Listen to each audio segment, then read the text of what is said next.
Cuento popular Tallico, la zorra y las uvas. Una vez, una zorra hambrienta entró en un jardín verde y vio allí una parra cubierta de uvas maduras y apetitosas. Los racimos colgaban alto y su vista parecía iluminar los ojos.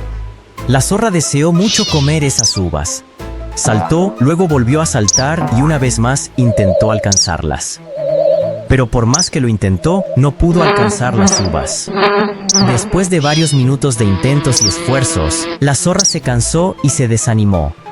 Y, molesta, se dijo a sí misma: Esas uvas aún no están maduras, están agrias. Incluso si las alcanzara y las comiera, me enfermaría. Y se fue con orgullo, como si en realidad no necesitara las uvas en absoluto.